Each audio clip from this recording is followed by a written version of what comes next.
Welcome to what is the beginning of a series that the BIPOC Exchange is kicking off, Racial Reckoning, Moving Towards Transformation and Healing. I'm David Morgan. Companies say they want to tackle systemic racism, but most of their leaders are uncomfortable talking about race.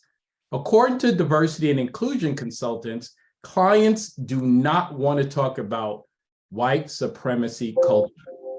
They are way more comfortable using terms like belonging and inclusion because these are nice terms. But today we're going to get uncomfortable. Why? Because we hope that by embracing the discomfort around racial equity in corporate settings, it will lead to culture shifts and growth in reaching corporate missions. This conversation is for C-suites, CEOs, HR leaders, organizational strategists that they hire, executives, DEI, board members. So stick around for all of it and hear what you'll never hear around the water cooler. Now, let me introduce my co-host.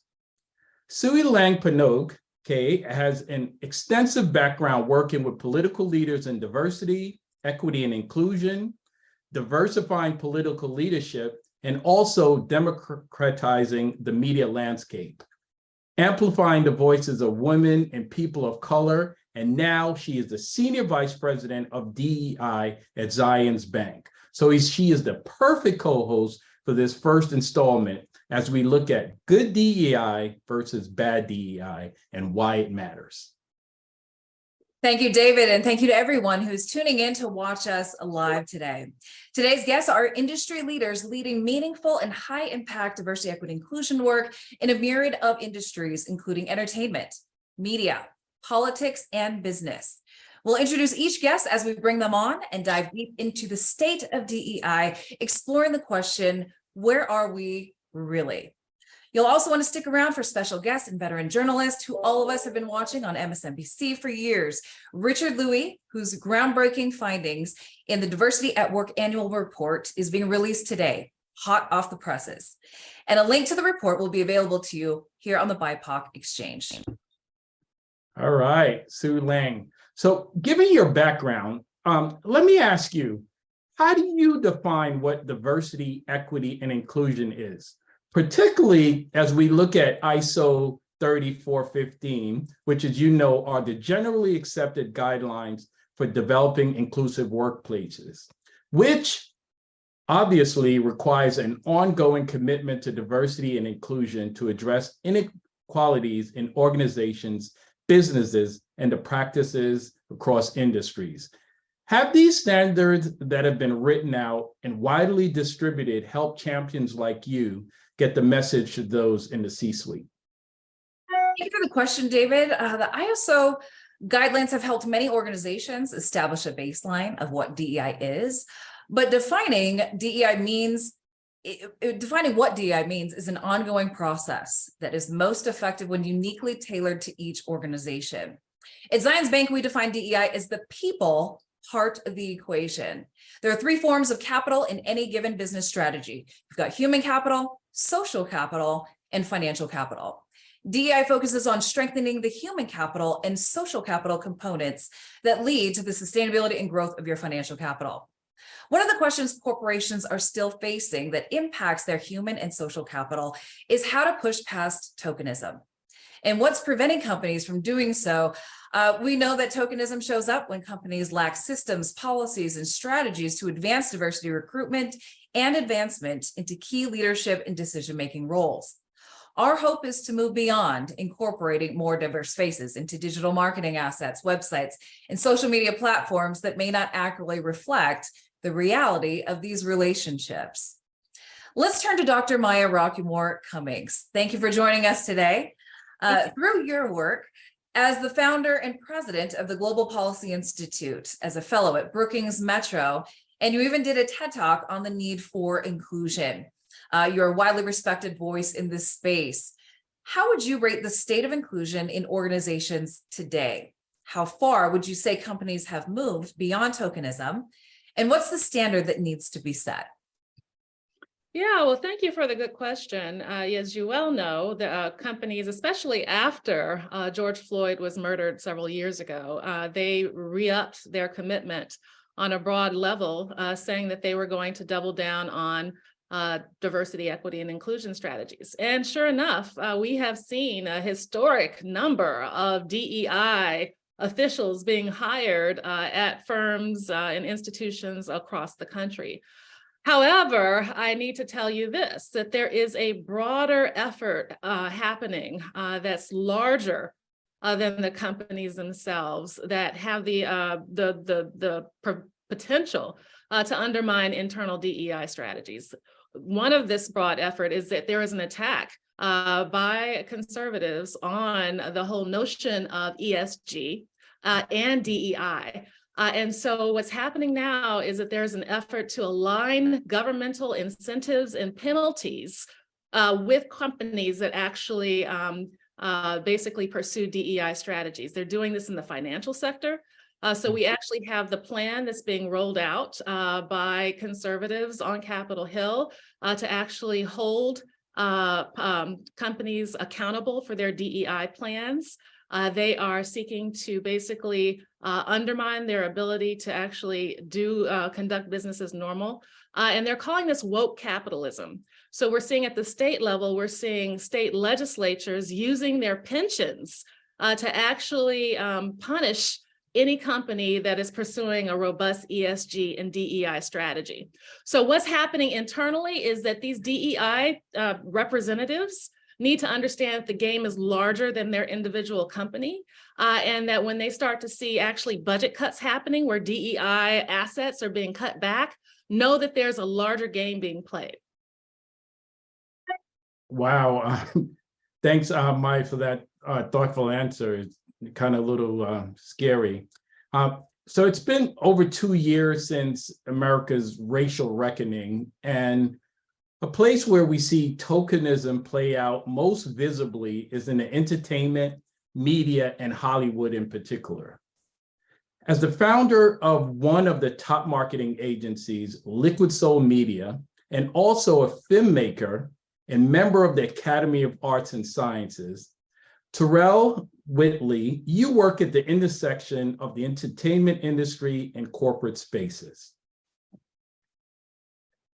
Leading a company that focuses on African-American strategy and integration for some of the most notable organizations like the WNBA, Amazon, Warner Brothers, Marvel Studios, and the list goes on and on. So here's my question. As you look at the backlash against the Golden Globes and now the Oscar snubs, how important still is the privilege of connections over work? And how does the playing field get evened out for Black performers, directors, management, when they don't have that inside connection? Wow. Well, thank you, David, and thank you, everyone, for this opportunity with the BIPOC Exchange. This is such a valuable dialogue and conversation. It's a big question, David, and a necessary question. I believe that the entertainment industries, like other industries, are struggling in some places and spaces to move from a project and initiative to policy and practice. And how does diversity, equity, inclusion actually play out in its day-to-day activities? I believe that it really does require a certain level of engagement at the highest levels, from the CEO suite down, from the C-suite, I should say, and the CEO position down. And it, for many companies, this is DEI is not attached to compensation. It's not necessarily connected to anything formidable from a business perspective. I think there's been a lot of people that, especially in entertainment, they made a lot of statements about initiatives between now and 2025. Many of them are starting to wane. And not even have report outs about where they are on their progress. I think it's what I heard from President Bush recently with the statement regarding Tyree Nichols is exhaustion. The one word in his statement that jumped out to me is how exhausted many of us are. And I'm certain that many of us, including myself, I've been in the rooms and in the halls and the boardrooms speaking about diversity and inclusion my entire career. And so where I am now is getting to a point of saying, listen, I have to decide who and where I'm even going to do business based on where these entities have moved from practice to policy and what their full intentions are. Because quite frankly, as Maya mentioned, the tokenism of the conversation, I think, is way evident. So when you go and you look at things like the Golden Globes, or when you look at even myself being part of the Academy of Motion Picture Arts and Sciences, which votes for the Oscars, there are some discrepancies and some inconsistencies that we have to call out. They've added members of color. There has been conversations around engagement regarding Black-owned and minority-owned or BIPOC-owned entities, but we still see quite a bit of the injustices. And quite frankly, we see things that require investigation. Now, the part about investigation is, can it be done independently? And then what specific change and or institution will be in place to help monitor compliance from an investigation? Right now, I'm very concerned that these things are still just way too loose. Thank you, Tyrell, for that thoughtful response. I couldn't agree with you more. I want to bring Holly into this conversation. As president of Sisters Lead Sisters, your organization works against racism and oppression by advancing Black women's leadership on many fronts.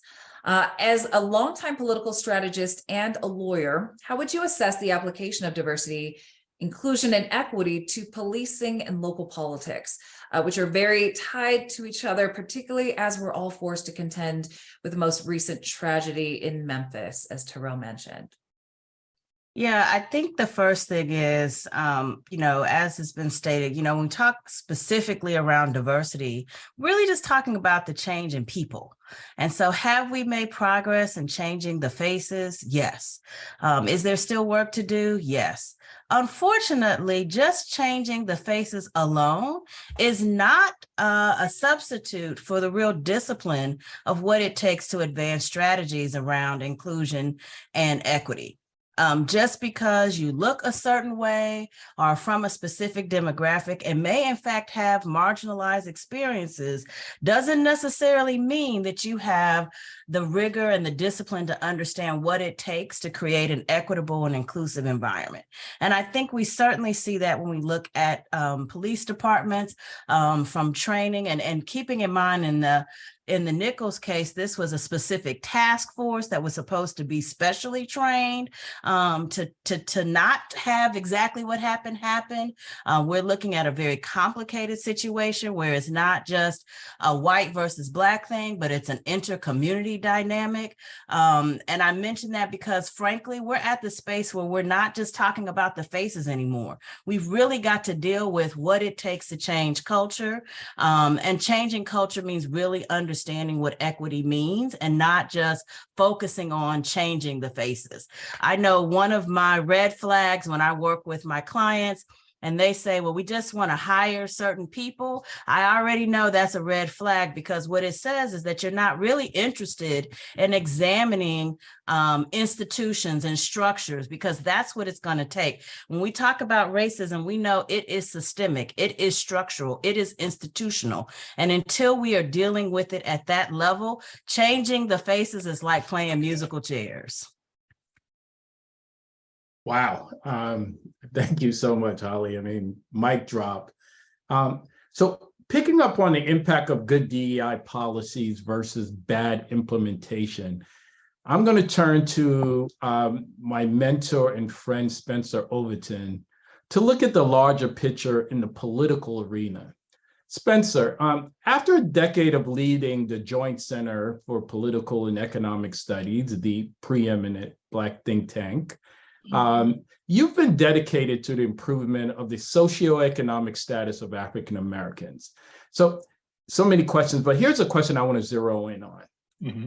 In a recent report by the Joint Center, it says that people of color, and I quote, account for 40% of the US population, but only 18% of all top House staff, which is problematic. Being a former staffer and just seeing the increase in the demographics and the size of, like the Black Caucus and the other tri-caucuses. So what will it take for representation on Capitol Hill to reflect America's population so we can actually get some policy that's dedicated to the issues we're concerned about? Thanks, David, for your leadership. It's so good to be here with you, with Dr. Rockymore and the rest of the panel. Now, the problem that you mentioned is actually even worse in the U.S. Senate. On Friday, I posted a LinkedIn post that the new chair of the Senate Health, Education, Labor, and Pensions Committee, Bernie Sanders, does not seem to have top Black staffers. He seems to have brought a lot of staffers from when he was chair of the budget committee in the Senate. That committee last year ranked last of 18 Democratic committee offices in diversity. It had 0 Black staffers. Now, there are a lot of things we need to do to have diverse staffers on the Hill: disclosure of data, a strong pipeline, considering staff diversity and appointing chairs of committees in the first place. And there's a lot more. But these problems, David, they represent larger challenges to multiracial democracy. Demographic change calls for racial justice. They're posing unique challenges. We've seen a rise in white identity politics, cultural anxiety, election denial, violence. And unfortunately, our governing institutions were not designed. They were for a multiracial democracy. They were designed for a homogeneous population. And so they're actually obstructing multiracial democracy when we talk about states and gerrymandering and voting restrictions. The U.S. Senate, which is unrepresentative, the Supreme Court, whether it's upcoming affirmative action decisions or voting rights decisions, we're facing a relatively new problem that no democracy has mastered here. Diversity poses challenges like racial polarization, racial entrenchment, conflicts over our national history and national identity. So these are the things, David, we've got to grapple with. And it's not just a Republican issue.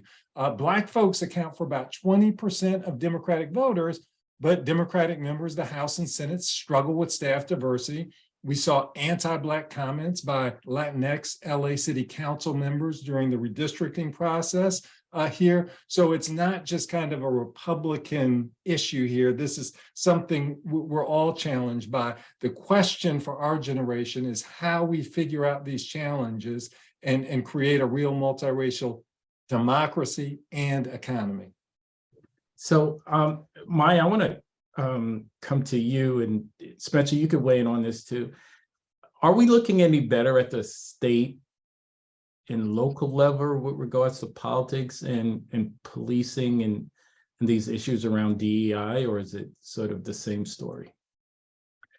So first of all, I just want to respond to Spencer and say that we have seen this before. I mean, this is considered the second Reconstruction. We've got to realize that after slavery, there were efforts, broad efforts, to actually include African Americans, people formerly held as slaves, into mainstream society. And there was a retrenchment from the right. Now, at that time, today's modern day conservatives were actually considered Democrats. But, the fact of the matter is that they use similar tactics.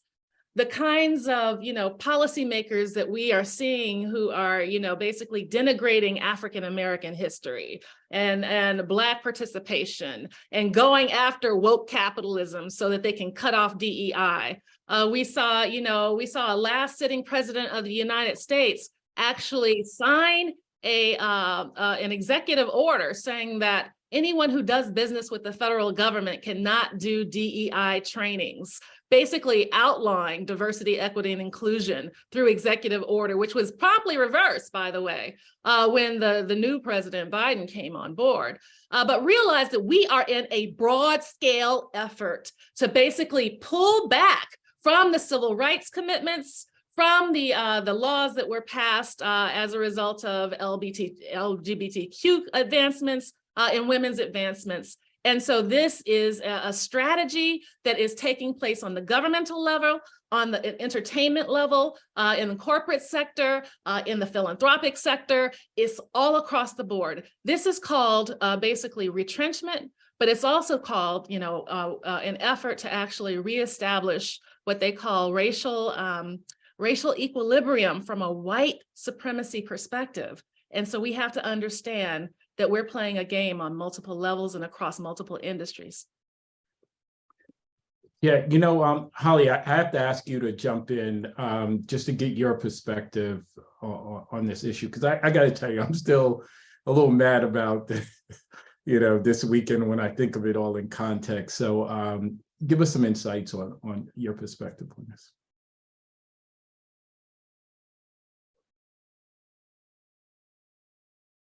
Holly, you're on mute. Apologies. I appreciate Dr. Rocky Moore Cummings and putting it in a game scenario. I would take it a step further and say we really are battling a war on inclusion and whether or not this is going to be the future of our country or not. And I say war because the sides are radically divided. You do have a large segment of the population that recognizes that our country, whether we like it or not, agree with it or not, the facts are we were becoming a more diverse country, and that we have to deal with how all of those actual people, not statistics, but actual humans are living and working and being productive in our society. And at the same time, as Spencer shared, which I think is really critical, the system was not designed for diverse people. It was designed to protect a very homogeneous class of folks. And as we rail against that, there's going to be folks who just simply want to protect it, even if the protection of it is not even within their own interests. And so I think it's important to understand the philosophical, but really existential crisis that we're in our country right now. And to Maya's point, it absolutely covers everything.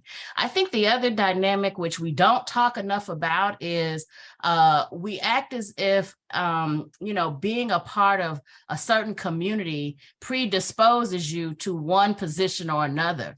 And frankly, it does not. And so we also have to deal with the complication that there are some people who are in fact being marginalized, being harmed, really being victimized, that are themselves also harming and victimizing folks. And I think that's where we see the incidences around the Nichols cases that we have. And we've seen this in the Black community for our existence for sure. But I don't know that we really are examining it in the way that it needs to be examined. Here's the truth. We are all walking trauma victims trying to figure out how to exist in this space. And so if we're not looking at how we approach this from a systematic standpoint, from a human standpoint, from an emotional and mental standpoint, we are definitely going to get it wrong. And David, let me just follow up on Holly and Maya's points, and I agree with everything they said. I just want to emphasize this unique role we have in terms of leadership, in terms of moving into the future. Certainly, there were people who were in leadership positions in places like Mississippi and other places who were really removed as a result of violence, et cetera, following Reconstruction. Now we have people like Mr. Thompson, Benny Thompson, basically leading the investigation on the attack on January 6th in terms of positions of influence. Now, nothing's guaranteed in terms of the future. I'm not saying that we're set. I'm just saying that there is a role for leadership in terms of us envisioning this new future that we want to see and moving forward. Wow, thank you so much. We can go on forever, but so over the last 2 years, businesses have pledged over $200 billion in additional funding to improve racial equality. But according to some estimates, the current annual investment is nowhere near that. In fact, it's probably closer to about 20 billion of that. That is the first line of groundbreaking study that's being released today. and that we have the privilege of sharing with you.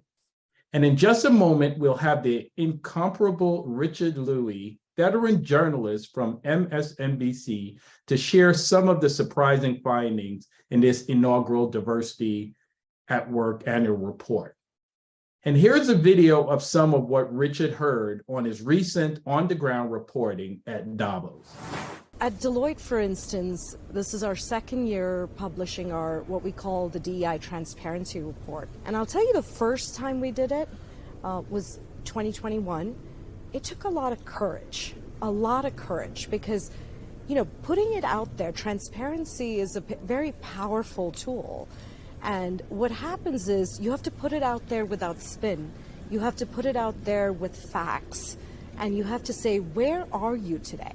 And not only paint a picture that's positive.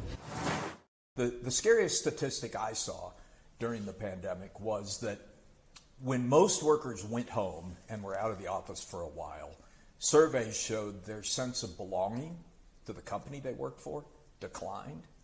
But minority workers, in many cases, their sense of belonging increased. You say, now why did that happen? They feel a greater sense of belonging because they're not in the office. That suggests that we were doing something wrong in the office, that we were creating environments that alienated many underrepresented people. So, and I hope that causes people to focus on, as we return to the office, how do we make sure it's not just about getting the right people in the door. Yep. It's about making them feel part of the organization and included and fully valued so they bring their best selves to the job and do great work. I think people are really afraid of some of these numbers because they're not very good. And when you look at also the same thing about diversity. Even if you have equal representation, that doesn't always mean inclusion. And so how do you take somebody whose voice, who may not be able to voice or have a bigger share of voice around the table, let's say in a boardroom, have that equal voice? And I think that inclusive leaders would actually draw that individual out, even if that individual is feeling slightly out of place.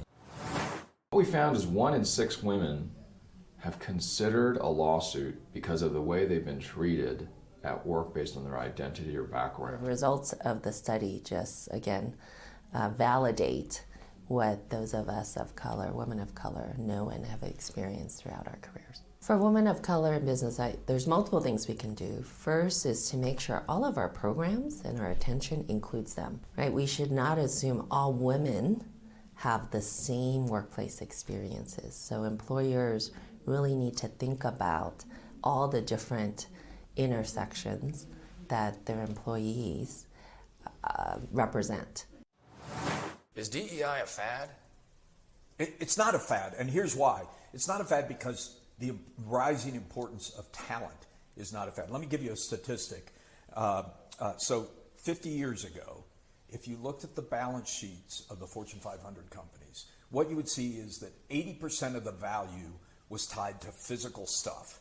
If you do the same exercise today, more than 85% of the value of Fortune 500 companies on their balance sheets is intangibles. It's tied to things that are much more tightly tied to people. Richard Lui is the award-winning anchor for NBC and MSNBC. With more than 30 years in journalism, he's distinguished for his reporting in business and technology, his thought-provoking op-eds, his fintech businesses, and philanthropic work. And on a personal level, as a fellow member of the AAPI community, Richard has made and continues to make significant investments in the advancement of the Asian American Pacific Islander community. Richard, what a pleasure it is to have you here. Fresh from your trip to Davos, welcome home. And maybe the best way to delve into the findings of the Diversity at Work report is to start by getting your thoughts on the responses we just heard in the reporting you did. The questions you asked some of these top-level business leaders come from the data in the report. Did you get the responses you were expecting, and did they align with the purpose of the report? So it's great to see you, first of all, and thank you, David Morgan, the entire team that's here to talk about racial reckoning. Thank you for having this conversation. I cannot thank MMCA for doing this and BIPOC exchange. Sweet that The thing was, as we probably would guess, when you walk down the streets of Davos, you don't see the faces that we have here in this gathering. And it's not a surprise, I think, to many.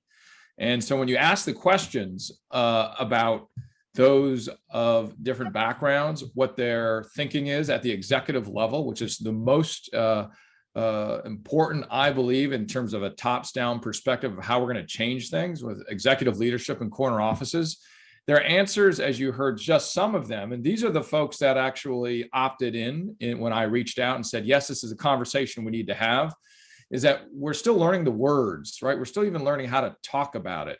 And I am too. And despite reporting on communities of color for now 15 years, and I heard earlier that we were bringing up Tyree Nichols, and for me, it goes back to Rodney King. That was my first story in the streets. And I'm a newbie to this space, as all of you know. I mean, this goes back in terms of our modern media age, 2 or 3 other generations covering this in media, right, in TV. And so when we bring it forward to business and how do we bring the two together, I think we're learning. And that's what drove this idea that we needed to get the quant to the qual. And the quant to the qual together is whether we'll move forward in the executive leadership space. To answer your question very specifically, Sui, it would be kinda. Yeah. Kinda. And they got a long way to go. They know they do. But now the next step is we're done with the baby steps. Where are the teenage steps? Where are the big leaps? And so we can push the teen steps. I think that's a way that we can get more folks on board. Mm-hmm. Richard, my friend, so great to be able to have this conversation with you about, what diversity and inclusion look like from the perspective of data and actual metrics. It's been such a pleasure serving with you on the study advisory committee. Let me throw out one data points from the report, which has just been released. 27% of Black workers have considered a lawsuit because of the way they were treated. Let me say that again. 27% of Black workers have considered a lawsuit because of the way they were treated. So my question, for a person of color, this may not be surprising, but how would you analyze the response to this? And what have been the metrics traditionally used to understand the perspectives of Black workers? Yeah, David, full transparency, as a member of the advisory panel, David and I were talking about, well, what questions are the most practical questions that we can enlighten folks at the executive level? He said, how about this question, Richard? How about the question about how many folks have thought about, considered a lawsuit? And when you hear 1 out of 3, first of all, that's a great question. Number 2, I thought it was, you're going right for it, David Morgan. And indeed, this is why he's on the advisory panel and why he is, I see him as a mentor in the space. The reaction to that, if you're a person of color, you would go, that number's a little low. That number should be higher. And if you're not a person of color, again, I'm talking about at the executive level and all throughout all the different levels. But when I was talking to the folks in Davos, they're like, yeah, that's like an order of magnitude 10x of where any board wants it to be. I mean, they want it to be 0, but they're probably thinking, oh, we can manage 3%, 2%. But when we're seeing 1 out of 3, that clearly shows that we have a big gap about the perception of the way we're thinking we're addressing the idea of inclusion. And I think that is what most of them said, that really does manifest in US business, how we may think we're one way, but the reality is we're actually being seen another way, the emperor with no clothes dynamic, to such a degree that we have Black workers thinking 1 out of 3 of pulling the lever of a lawsuit. And when I speak with law firms that specialize in this space, they're going, oh yeah, we know that. When our clients come to us, they are facing a stark reality. So the purpose of this report is to give the executive champions who often sit on an island. And as we see a constricting economy, they're even more on an island. So what do they need to bring more folks to go forward with keeping their budgets as they are, increasing it, become more complex, more educated, and more energized to push forward what has worked really well, I should say really well, has worked well in the last 3 years, something they've never done before to this degree. You know, Richard, in the last question, we heard about talent, right? Alan Murray, the CEO of Fortune Media, said that 85% of a company's values its people. What are the questions CEOs are too afraid to ask around this? And what's the value in their knowing the answers to this? Well, I mean, let's get straight to brass tacks. How's it affect our top line, our revenue?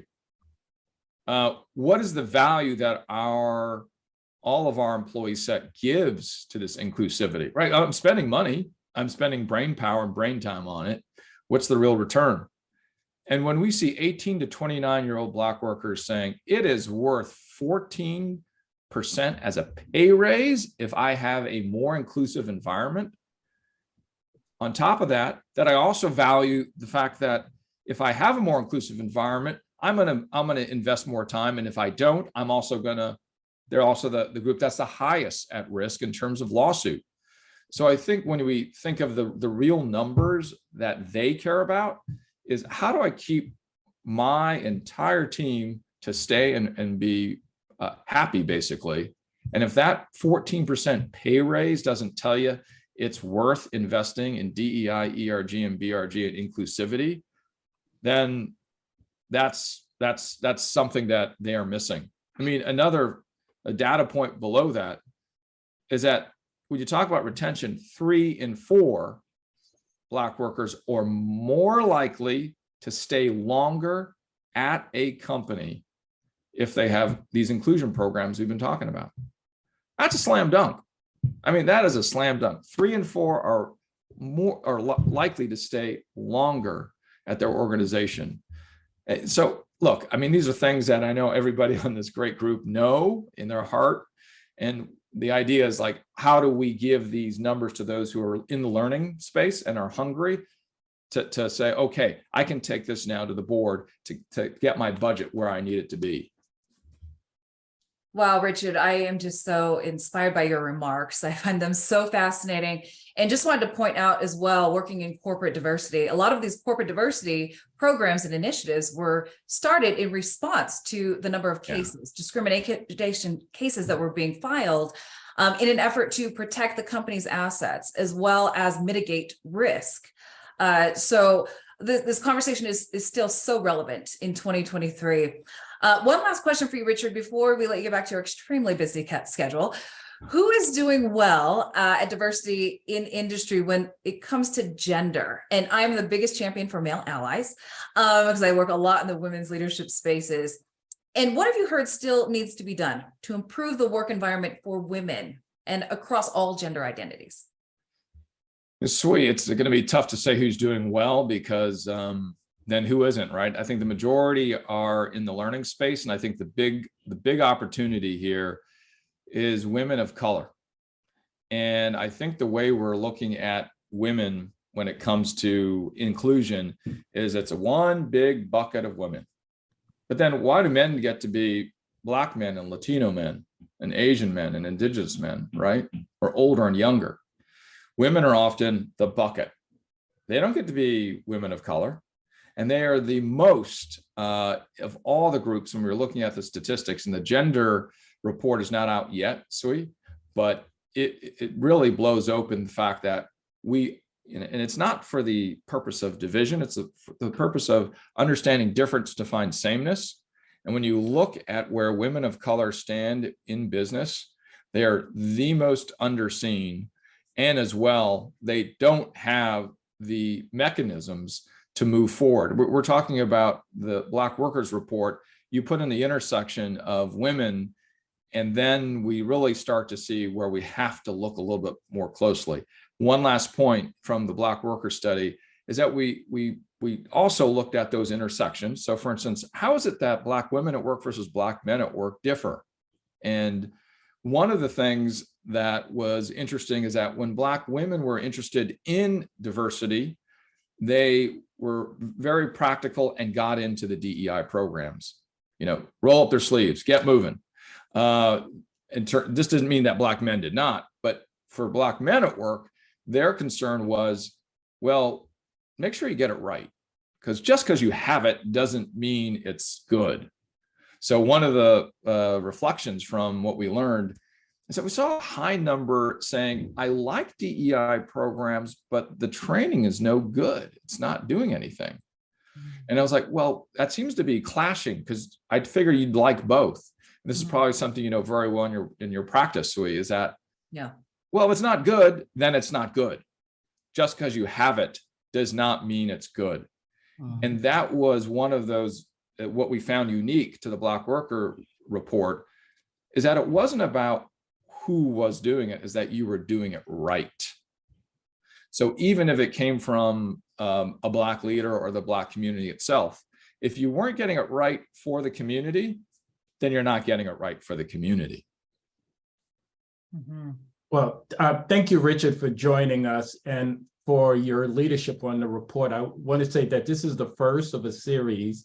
And I also want to shout out some of the partners, APCOs, and some of the other corporate partners who have been leaning forward on this. I hope you can stay around. The link to this Black report will be on the BIPOC Exchange, so we'll make sure everyone gets to see all the remainder of these terrific findings. But take care, my brother, and continue. Yeah, thanks for your leadership, David. Thank you so much. Thank you, Sui, as well, and as everybody else. Thank you, Richard.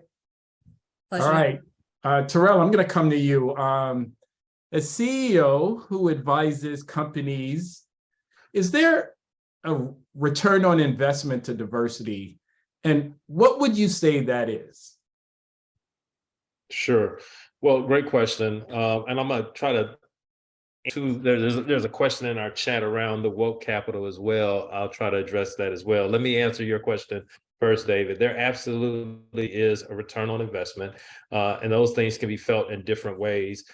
Number one, financially, when you bring diverse voices to the table, you are able to get a kaleidoscope of reaction, but also ingenuity into how you can attack these different issues, topics. We see it in film and television all the time, from Abbott Elementary to Crazy Rich Asians. It doesn't matter what you look at. When content has diverse touch and feel from Slumdog Millionaire through, we always see these pops. Unfortunately, people believe it to be an anomaly. When we worked on Empire was an anomaly. Blackish is an anomaly. The list goes on and on and on. Well, the reality is that systematically over time, we've always seen that diverse content has a way to translate to greater audiences. And you're not narrowcasted into just someone's vision of what Friends looks like. So I think, there's opportunities that get realized financially that also translates further into how people understand community and how they relate. A perfect example for that is hip hop. Hip hop has transformed and transcended our walls into a global phenomenon. It is spawned by the African-American community. The part that I'm most concerned about is our ownership in what we deliver to these audiences. We are very quick to give up our ownership and we don't manage and maintain it. So while hip hop has tremendous influence, you look back and say, well, how much of it do we still manage, contain, own, monetize, et cetera, et cetera. So I definitely think there's an opportunity for these things to have impact. And even when you go into the corporate spaces, whether that is from an ESG perspective and or from, programs and initiatives, the thing I've struggled with for years is the support of supplier diversity or affirmative action, but the translation of it into action within companies. There's lots of conversation, there's lots of advocacy. What I don't find is budget. What I don't find is deals. What I don't find are direct level contracts. And so we spend a lot of time in dialogue less time and activity and deliverables and actually monetizing against these programs. Now, I love it when companies tell me they want to become a part of the $1 billion roundtable. My blunt reaction to them is spend $1 billion. Literally spend the $1 billion and watch your company flourish. But many times the hesitation is because of the people making those core level decisions on hiring and engagement. Finally, around woke capital, again, I wanted to be quick about this. I believe that we're being torn further and further apart, whether it's from our political, our corporate, our entertainment spaces. And it's almost radicalization that I see because of these rallying cries. People use these terms to incite a certain emotion, energy, and activity. So when you say, woke capitalism, it is a real thing, but people leverage it in such a negative connotation so that it drives people to feel like, I don't want to be part, I don't want to be connected to that. And so when you look at things, and I'm a transition, but when you look at it from an education perspective, you look at what Governor DeSantis does, you begin to see folks, he is using terminology, he's using things to create energy around his position, right? But it doesn't necessarily hold water. And so many people have blown holes in it, but the reality of it is we have to take very decisive actions and collective actions against these type of rallying cries. And that goes across the board. And I see it constantly, whether someone says woke, whether they say BLM, whether they say Me Too, whatever it is, they feel as though this is our opportunity to figure out a way to crush, combine, and or separate so that we can push a different agenda forward while the other people scatter and try to figure it out. So my hope, especially in entertainment, is that we find a very much so common ground and destination around how are we going to move it forward? How are we going to maintain ownership? How are we going to control and work with those that want to advocate for us controlling the narrative and then being able to see the profits that come from it? Tui, I had some follow-up questions for Terrell, but I got to bring it back because we're going to do a series around the 50th anniversary of the Chronic and talk about sort of the trope of how rap is taking over, not only the industry, but the culture. But so I'm going to pause here and just turn it over to you, Tui. Thank you, David. And thank you, Terrell. You are speaking my language, and I could go on and on about the ROI for DEI. And the strategic messaging that you mentioned also plays a critical role in moving the needle on this. Now, the report found that 54% of Black workers think they have more disadvantages at work than other groups. Here's a quote from just one section. The survey shows that from the perspectives of many Black American workers, when reflecting on their numbers in decision-making spaces, the situation is comparable to that of Sisyphus pushing a boulder up Mount Kilimanjaro. Few outside the Black worker community see the struggles in the same light. Now, Holly, I would love to bring you in on this conversation at this point. Does this stat surprise you, and who do you think should lead diversity efforts in an organization? The CHRO, Chief Human Resources Officer, CDO, Chief Diversity Officer, the CEO. Any thoughts there? I'm going to tell you, it does not surprise me. I started my career as an employment discrimination attorney. And one of the reasons that I got out of that particular line of work was because we were approaching it from an ROI perspective, and that's how businesses approached it. And my job as an attorney for management was to calculate their ROI. And the response to that was, we can afford our sexism. We can afford our racism. And so I'm cautious to any calculus when we look at workplace that digs into a strictly ROI investment. Now, as was shared, I'm intrigued by the comments shown in the video, particularly those that say what we now have to think about is that talent, i.e. actual human people, have to be part of that equation and part of that ROI. And so in answering your question, who's responsible? The box to check is all of the above. because it does not and should not lie on any one person to drive it. It really takes a comprehensive leadership team approach that is well integrated throughout every department, every level within that department, and that each and every person understands and is clear about the role and how they are impacting and affecting workplace culture. I couldn't agree with you more, Holly. Also, what have you heard Black women say in the last few years about their experiences in corporate America? I'm sure it's a lot. The things you know that their CEOs aren't aware of, but could benefit from knowing. I'm going to start with a quote that my good friend and business partner, Renee Redwood, says all the time, that leads into what Terrell said. Budgets are statements of priority. And so, to the point, I was not surprised to hear Richard comment upon the practicality of Black women, because that is pretty much what our experiences have been and what we hear from them.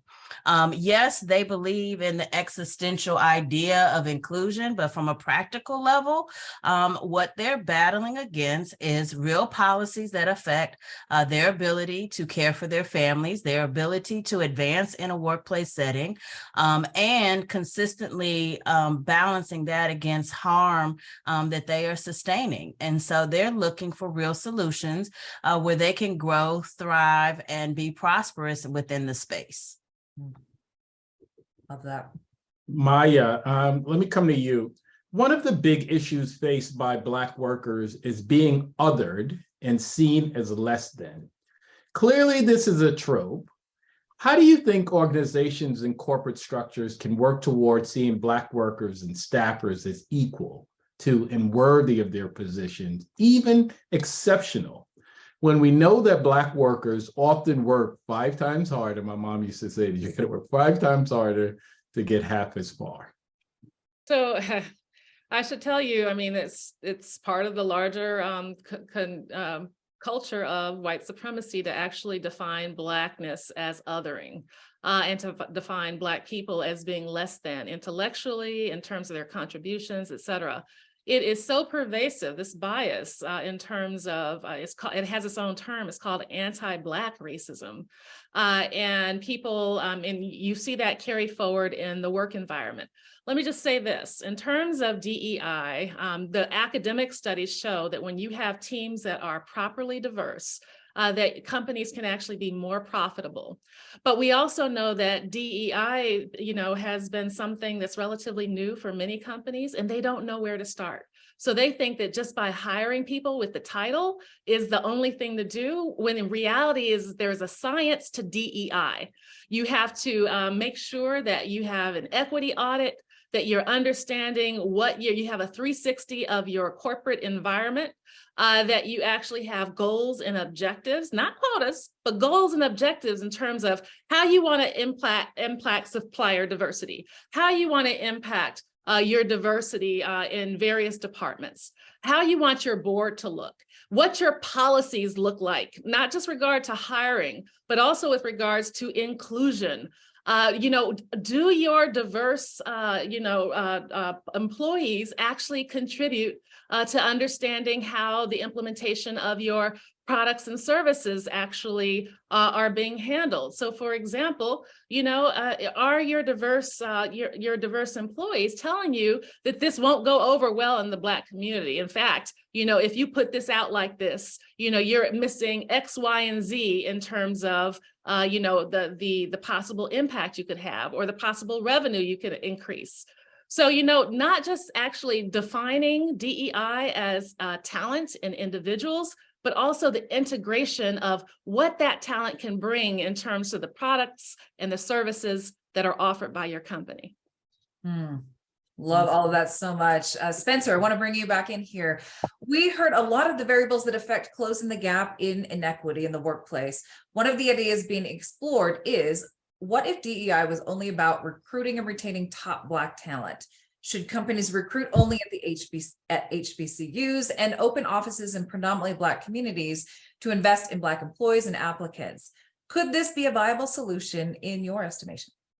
Thank you. HBCUs are key.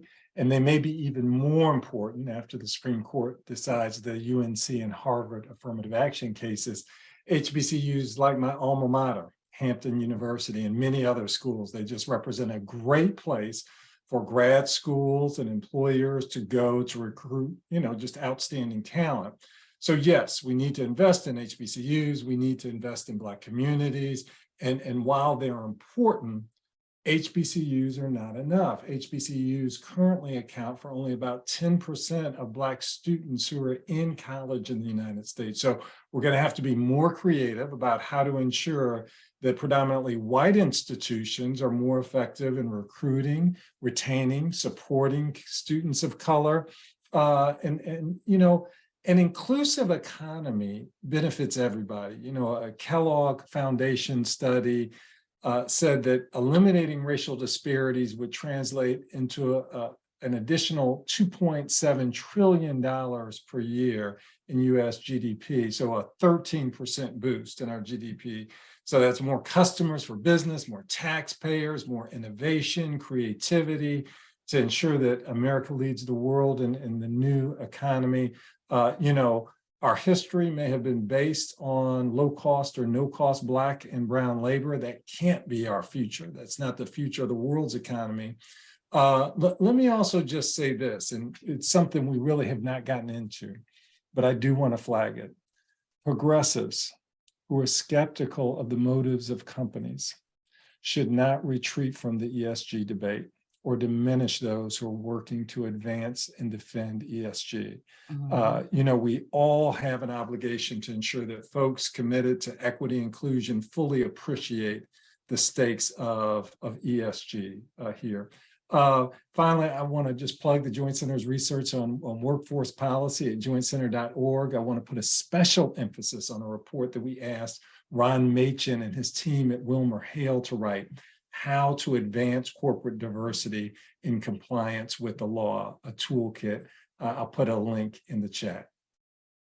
Can I just add that I do think that mainstream majority institutions of higher learning also need to prepare white people for how to actually navigate difference. They need to prepare them for a diverse workforce of the 21st century. And that is a failure, I think, that in a major oversight. The company shouldn't have to be dealing with this. This should be more downstream in terms of, universities and certainly schools preparing young people of all backgrounds for a workforce that's very diverse. No, this is great. I just really want to say thank you for those comments, because I think